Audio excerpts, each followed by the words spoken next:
La Tura, c'est ton nom, ni foire courant à Vorser, Roger. Non. On avait, il est tenté de disparaître parce qu'il n'y a quasiment plus que des filles, donc... Mais donc, on gamin là, à côté de vous. Ben, il n'y a que deux petites filles, non? Oh, mais ça ira autre chose. Travailleront d'après la lune. Allez. Le souhaite bon temps, là-bas. Oui. Mais malgré tout, il n'y a que pas de vos nous, mais vous êtes connus comme un mouécor, c'est pareil. C'est pareil. Parce que quand on cause de tout le monde cause de il y a la nature, il n'y a pas de problème. Mais avant qu'on arrive, j'étais en train de faire l'inventer, j'ai retrouvé un acte notarié EVC, mais c'est du constat maternel de 1829. Ah, on le cachait de Guillaume Lorange. Et on voit des noms, c'est intéressant parce qu'on voit des noms des familles, des 8 familles, des soums qui figurent dessus. Parce que quand on met un terrain, on met les joignants et tout ça. Et c'est comme ça qu'on retrouve des noms des familles qui existent encore ou qu'on a connues, donc qui existent déjà à Soum, donc. Vous avez tout de agriculture. Oui. Marié et grand-père a studié agriculture à Soum. Et puis mes grands-parents, mais mes grands-parents n'aiment pas. En plus, il avait une deuxième activité, c'est qu'il a acheté un terrain au bois. Il a acheté agriculture et terrain au bois en même temps. Ah, oui. Avec des petites exploitations.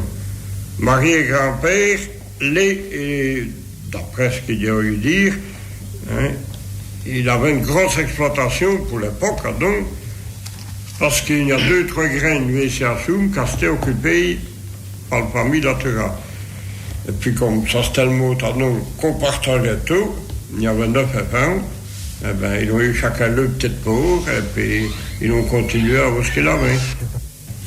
Et devant la guerre ou après la guerre, il n'y a pas vraiment d'artisans, mais c'était pas artisans, on marche, on chorli, tout ça. Il y a eu ça, mais ça. D'un Soum, né spécialement. Il y a eu un marché, mais devant dire, depuis la guerre des 14, il n'y a plus de lieu. Et où est-ce que vous allez au marché et au chorli, donc où est-ce que vous allez? Le village on va dire, en gauche, les Cérès, au Madame, on allait. Et il y a eu combien d'exploitations? À l'époque, hein? En 1954, il y avait encore 22 exploitations. Les grosses et les petites. Les grosses pour l'époque à Doum. Et ensuite, Christian, il y a combien? Il y a qu'au trois. Et on sait des façons qu'on peut pour essayer de survivre. Parce que ce n'est pas idéologie.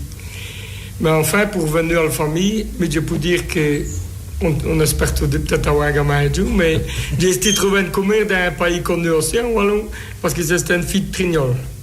Ah oui. Donc, je crois que c'est bien connu aussi. Et en donc, parce que vous avez 22 exploitations, vous êtes 20 à Stur, on peut que 3, mais il y a quand même des hectares à travailler. Oui, ben les 5 ici sont à peu près en moyenne de 60-70 hectares. Et il y a à peu près 200-250 bières en moyenne dans chaque sens. C'est déjà un chiffre quand même. Hein. Mais vous avez toute la terre à culture d'abord, parce que vous avez combien d'hectares? Pour la commune de Soum, c'est combien d'hectares ça? Les communes de Soum ont à peu près 700 hectares, tout compris, mais il y a quand même vraiment des bois. Ah, oui. D'ailleurs, c'est ce qu'a fait, ce que je vous disais tout à l'heure, les richesses de la commune au moment de la fusion, parce qu'il y avait vraiment des bons bois. Et il faut reconnaître que ça a fait un revenu assez important. Surtout que la commune de Soum c'était en ordre au point de vue travaux, puisque les égoutages et tout ce qui a comme service public existait déjà au moment de la fusion de la commune. Qu'on en y remette au MENAP, à vous de autres MENAP, on en mette, on casse bénanté, à vous de Je vous ai dit qu'on a été bénanté, mais enfin, il est certain qu'on a été su, mais on est en retard sur les autres.